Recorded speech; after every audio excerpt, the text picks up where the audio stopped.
moi, c'est Lou Dessaigne. Je suis actuellement marketing manager dans un studio de jeux indé qui s'appelle Tamworth Games.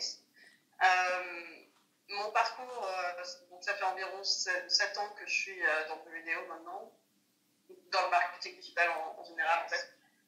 Et en fait, pendant que j'étais en cours, genre, je savais que j'étais intéressée par le jeu vidéo, mais j'ai jamais vu ça comme un projet de carrière. Tout bêtement, parce que même si j'y jouais tout ça, je me disais, ouais, mais pour faire des jeux vidéo, il faut les faire, quoi, faut coder. Et moi, je suis pas une codeuse, je programme rien.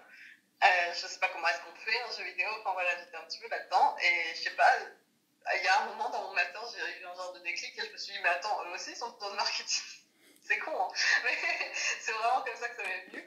Et du coup, j'ai commencé à chercher un petit peu et j'ai eu une opportunité. Je savais que je voulais bouger de France aussi. J'ai eu une opportunité pour aller aux Pays-Bas dans une boîte qui s'appelait Perfect World à l'époque. Donc j'ai fait 1 an là-bas en tant que community spécialiste. Et c'était vraiment vachement bien. Et en fait, c'était ma porte ouverte vers les jeux vidéo. Avant ça, j'avais fait 2-3 trucs. J'avais été chez Radio Campus à Montpellier et on avait une émission de jeux vidéo. J'étais chroniqueuse là-bas. Enfin voilà.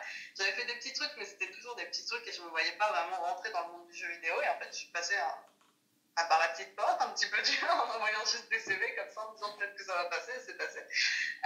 Et du coup, ça, c'est un truc qui me tient assez à cœur. Et quand je parle à des étudiants ou à des écoles et tout ça, c'est toujours en mode tous vos corps de métier, toutes vos industries ont besoin de métiers qui sont peut-être pas au cœur du truc. Enfin, on peut se donner ce genre d'idées.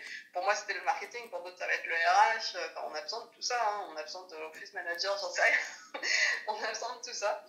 Donc, faut pas hésiter à y aller non plus. Faut pas hésiter à regarder comment ça se passe dans les industries. Tout bêtement, parce que c'est vrai que moi, j'avais pas ce truc. Je connaissais personne qui en faisait. Je connaissais pas tout ça.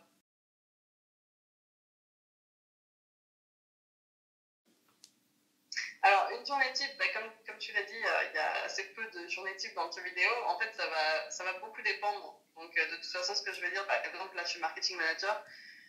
Marketing manager dans ma boîte, ça va pas du tout être la même chose que marketing manager dans une autre boîte. Mais le boulot habituel, c'est déjà beaucoup de surveillance, que ce soit la surveillance du marché, tout ça, ce qui se passe, les trends, ce genre de choses.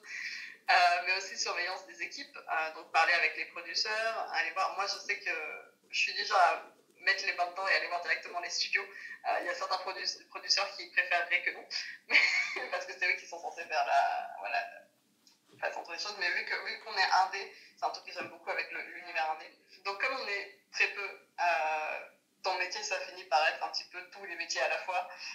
Mais c'est vachement bien. Moi, j'ai besoin justement d'avoir cette polyvalence-là, de faire plusieurs choses. Mais une journée type, ça va être de la surveillance. Ça va être, on va devoir créer une stratégie pour tel jeu. On va devoir faire de l'opérationnel pour un autre.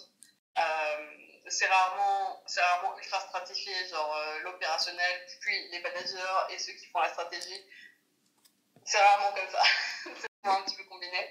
Donc, un jour, je vais devoir présenter une stratégie à un client. Par exemple, on bosse beaucoup avec Arte en ce moment, depuis cette année-là, pour un de leurs jeux. Et le lendemain, je vais devoir éditer et poster un TikTok pour un autre client, par exemple. On travaille beaucoup à la mission aussi.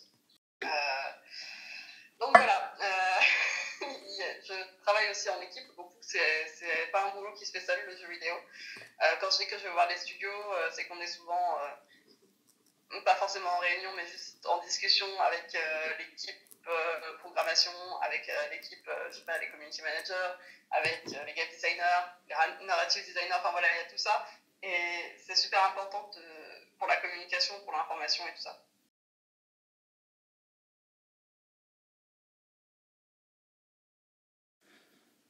Ouais, alors un truc tout bête, mais que je dis à tout le monde vraiment, surtout en venant de France, mais en venant de partout, c'est l'anglais.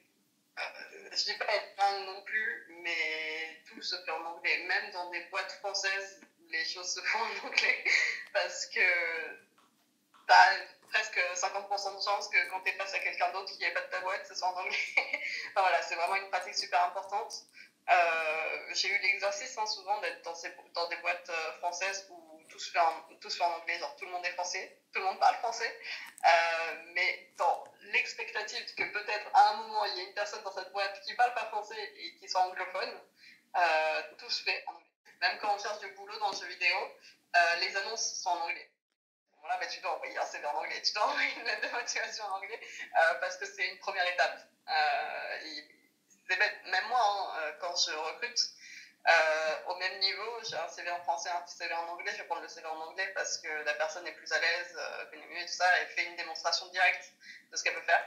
Donc l'anglais, c'est très important. Ensuite, il ne faut pas anticiper que les personnes savent. Il faut anticiper que personne n'a de contexte, que personne ne sait. À la limite, s'ils savent, ils te le diront. Mais voilà, il faut avoir ce côté, sans dire humain ou quoi, pas la peine d'être extraverti ou quoi que ce soit. Juste aller voir ses collègues et oser dire oui, donc je t'ai demandé ça, mais en fait c'est pour ça. Et peut-être que la personne comprendra beaucoup mieux. Tout ira beaucoup plus vite. La communication, c'est hyper important.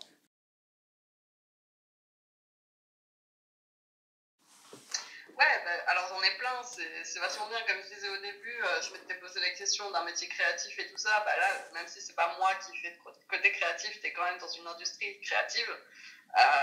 Et je sais que moi, j'ai eu énormément de chance. C'est aussi voilà, l'initiative, la curiosité qui fait que j'ai eu énormément de chance à dire bon, bah, moi, je suis dans le marketing, mais par contre, ça m'intéresse pas. Je peux écrire des trucs, donc si jamais vous avez besoin à un moment. Et la plupart du temps, les gens sont comme moi, ils adorent parler de leur métier, ils adorent partager et on n'a pas assez on manque souvent de talents ou de talents émergents. Donc on va en parler, on va proposer des trucs et tout. Ouais, plus d'une fois, je me suis vu prendre dans un projet, mais pas en tant que personne du marketing, juste personne qui était là à faire ouais, moi je pense que ce serait bien de faire ça. Et petit à petit, c'est comme partout, tu commences à connaître l'industrie, tu commences à savoir comment est-ce que les jeux ils se font. Tu peux aussi lire des bouquins, je regarde, j'en ai plein à côté de moi. Je pense que c'est très important de ne pas se focus uniquement sur son corps de métier. Moi, en tout cas, encore une fois, c'est une chose que j'aime beaucoup faire. Et le jeu vidéo te permet vraiment de faire ça. Une fois que tu y es, il y a beaucoup de portes qui s'ouvrent et il ne faut pas hésiter à prendre ces opportunités-là.